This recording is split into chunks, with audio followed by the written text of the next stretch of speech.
Ayan na, magandang gabi sa inyong lahat. Ito nga, nandito yung area natin na binuo ko noon pa. Yung pinakauna na binuo natin doon sa ating Indomade. Yan, ito yung bipod natin. Ayan. Maganda sa kanya na i-position siya, ganyan, na igagalaw siya. Hindi kagaya nung bipod ko dati na ka-steady lang siya. Ma-adjust mo yung paa pero hindi siya nagaganyan. So, ibig sabihin kung nagta-target ka shooting, na igagalaw mo siyang gano'n. So, CF tank na to, ayan, marami nang dumi. Maalikabok na kasi yun nga, napa-stock siya doon. CF tank na to, kung mapapansin nyo, halos dikit yung barrel sa tank niya. Indo barrel din po yan. Tapos yun nga, hindi ko malagyan ngayon ng pellet, pero guaranteed yan, darating yung time na matitesting natin yan. Makikita nyo kung gaano kabilis ikasayan at kung gaano kaganda yung kanyang yung pagka-grove ko dito. Wala kasingaw-singaw yan dito sa puno. Tapos yung magazine niya, shoot na shoot dyan. Tinesting ko na yan nung isang magazine. Hindi ko lang yata na ipakita. Ito, CF tank nga. Gagawin kong 1,500 yung output niyan. Kaya lang, bago ko gawin yon, kagaya ng isa natin doon, dadagdagan ko yung plenum niya. Actually, may plenum na siya dito. Ayan, may plenum na siyang kasama. Kaya lang, bolt action siya. Medyo, siguro, ang plenum niya, kung susukatin mo, 2.5 inches, ganyan. O 3 inches yung kanyang plenum. Kasama dito sa, So, medyo naiksian ako. At least, dapat mas mahaba. Total, kaya nagtira ako ng barrel, ng extra dito. Lalagyan natin ng plenum. Ano pa lang ako ng materyales, hinihintay ko pa lang. Para malagyan natin ng plenum yan, at least ganun kahaba. Maging katulad siya nung isa ko doon, malakas talaga. Pagkatapos lumusot tayo, so, babalik pa doon sa lakas pa ng banda. So, ito ang scope niya, ito ay Discovery. Hindi lang siya yung mamahalin talaga na Discovery kasi lalong tataas yung price. Folding butt siya. Tapos, ayun nga, tactical na siya. So, ayan, ayoko nang paputokin kasi gabi na. Baka, tayo, maririnig na tayo ng kapitbahay. Malambot yung trigger. Tapos yun nga, folding. Ayan, nakakalaslan lahat. Yung pagpupold niya, gano'n lang. Tapos yung silencer niya, dito. Yan. So, folding butt. And then, hindi mo siya basta na ibabalik. Kailangan idiin ulit. Yan, para mag-lock. Tapos yung silencer mahaba. Medyo payat nga lang siya compare doon sa ginawa ko.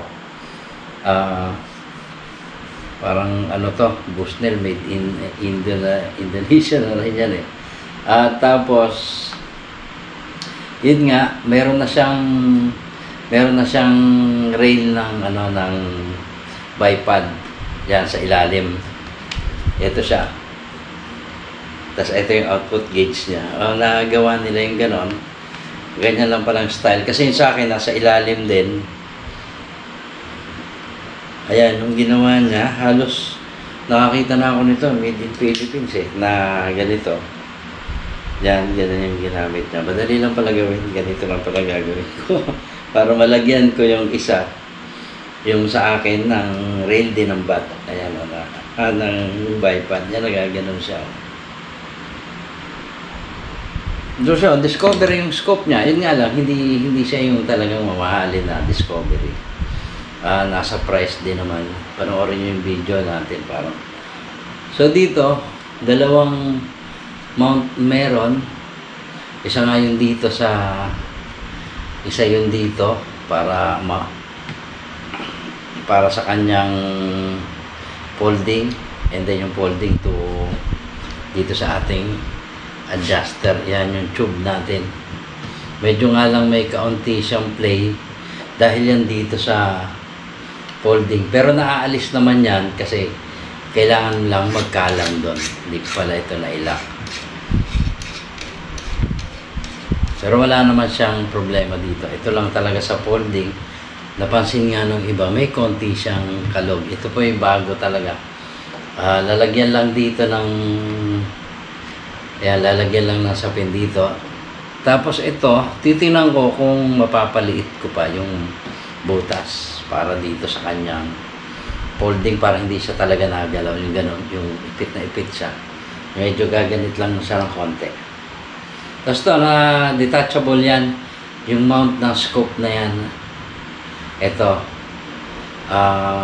made of plastic na to eh. ABS plastic. Yan, ito. Natatanggal yan. Meron siyang screw. Allen screw dito. Tapos pag inalis mo yan, dito kasi 11mm yung rail niya. 11mm, dito sa baba 20mm. Yan, 20mm to. Pag tinanggal mo yan, kung ayaw mo nang meron na ito at meron kang mount na mas mataas, pwede mong alisin to. Diretso ka na dito sa baba, dito sa receiver. 20mm po yan, itong mount na yan. Kaya ito ay ginawa siguro nila as reducer na rin. Ngayon, kung meron kang high mount, pwede mong idiretso na dito. Yan po ay nasubukan na natin. Nasubukan ko na yan sa isang magazine na pellet, 30 rounds yung laman niya. Maganda. Ramdam na ramdam mo yung ng pellet. Perfect yung paggawa nila nitong itong pellet pusher niya. Itong, ayan o, tagong-tago. Ayan, kahit bitiwan mo, nakatago pa rin yung pellet pusher niya. So, madaling ipasok yung magazine. Tapos dito naman, yung pagkagawa ko ng pagkamasin nitong barrel, tamang-tama talaga siya. Napakagandang pasukan ng pellet. Actually, ang ginagamit natin pellet dyan, is yung yung Astro 18 lang. Nag-order ako ng Astro 18 para siyang gamitin kasi siya sa magazine. Lalo na siguro yung mga imported na US made na pellet, mas lalo siyang magandang pumasok kasi design talaga yon for magazine. So, tanggalin natin yung cap na. Ayan. So, ganun yung gagawin ko dito. Hinihintay ko lang yung pang-anodize ko na hinihingi kong pang-anodize na black. May ako ng konti, yung kasya lang dito. Gagawan ko to ng plenum. Ibang-iba talaga yung air gun kapag may plenum na mas mahaba. Ito, kagandahan nito, may plenum na siya built-in. Yan, kasama na doon sa kanyang receiver. Tapos gagawan pa natin yan ng additional pa na plenum, kaya magiging mas mahusay yan sa mga darating na panahon. Ito, bagong-bago siya. Naaalikabukan lang kasi doon sa walang balot. At saka nakita nyo naman, nasa gilid lang siya ng kama. Nagamit na to, tinesting lang para sure tayo. May mga parating po tayo na receiver, yan, ganyan. Pero yun ay order na sa atin. Mga parating na. Sa mga gusto mag-order ng receiver na ganito, tactical siya, side lever na receiver, pwede rin po. Ito sa ngayon, kapag siya ay mayroon ng power plenum,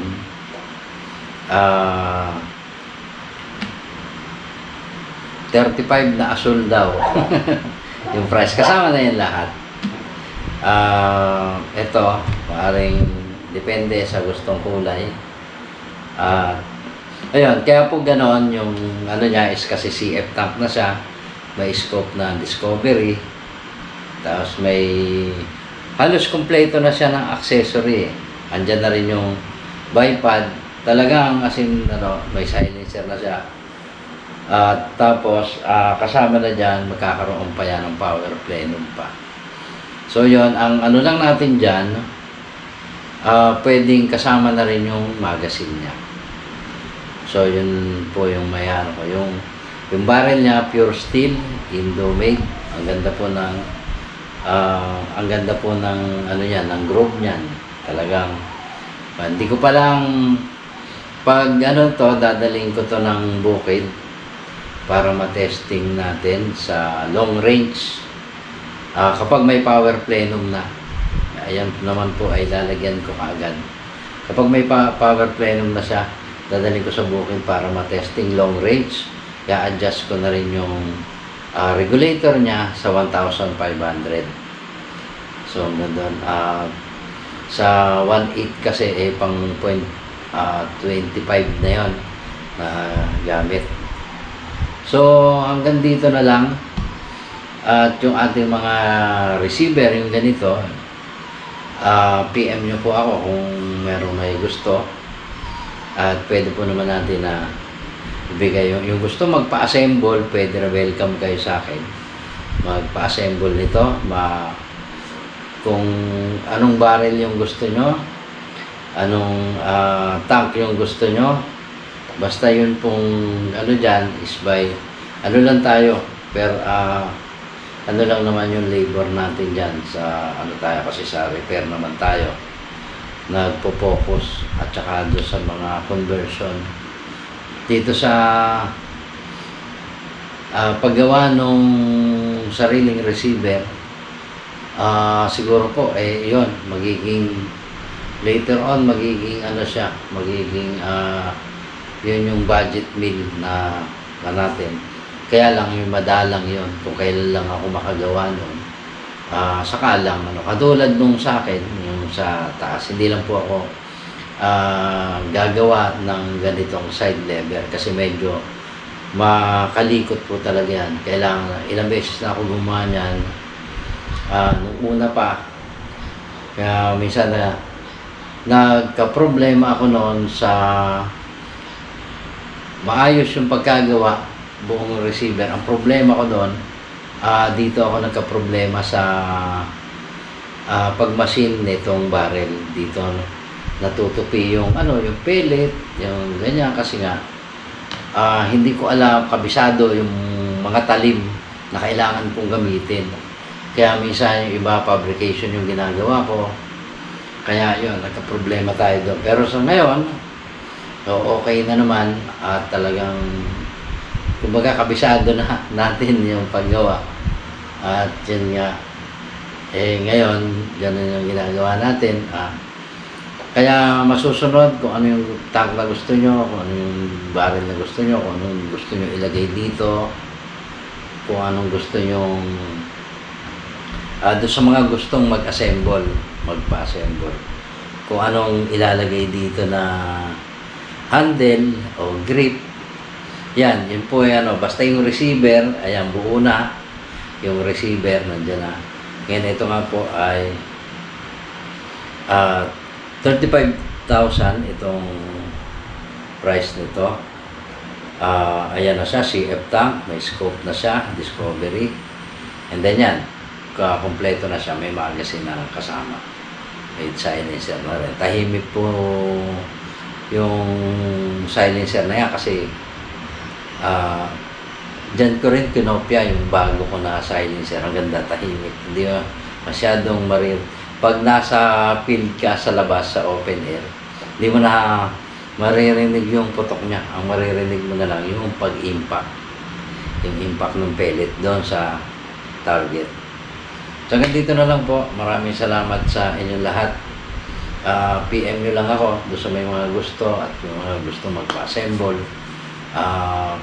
Ano na po tayo ngayon, willing tayong gawin yung ganon, makipag meet na rin doon sa ating mga kaibigan na air gunner, open na tayo sa ano ngayon, baguhin natin yung ano natin, no? Kasi dati puro talagang pagod at hirap yung dahil sa dami ng mga conversion nun. Tapos may tao pa akong sinusweldohan para sa ganyan. Tapos ako rin din lang naman ang hirap na hirap. Kaya ngayon hindi na ako kukuha ng helper ko para sa ano. Siguro sa ibang business natin, doon tayo kukuha ng tao. Kagaya sa mga security systems, yan. Yung mga CCTV. Wala pa naman tayong permit dyan, kaya hindi pa muna yan mag-uumpisa. Dito lang tayo sa airgun kasi ito yung kailangan natin sulitin kasi mahal magbayad ng tax dun sa mga kaya kailangan kumita tayo. Pambayad din natin ng tax para sa at saka siyempre para maituloy-tuloy natin yung ating hobby. Ayan nga, start na tayo ulit. Na-renew ko na yung ating hindi na tayo kumuha ng permit sa BIR tayo at saka DTI kasi wala naman tayong physical store. Tsaka tayo nagre-repair lang ayun nga, assemble, di naman tayong gumagawa ng mga parts niyan. Kaya start tayo sa airgun muna tayo. Ito muna yung ating salamat sa inyo. Ayan, at natutuwa naman ako dito kasi hindi ko na problema. Pagkatapos na i-assemble, wala ka ng problema. Pagkatapos na i-machine, pag maayos, wala ka ng problema na iisipin pa.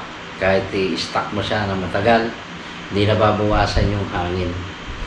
So pag gagamitin sa hunting yan, dadagdagan na lang. Yung iba, sabi nga nila, yung CF tank, ang nilalagay nga nila is 3.5. Kasi hindi na naman nila kayang ubusin yung 3.5 sa hunting. Pag naka 60 shots ka, tapos ang huli mo ay mga 50 na, mahirap na magdala.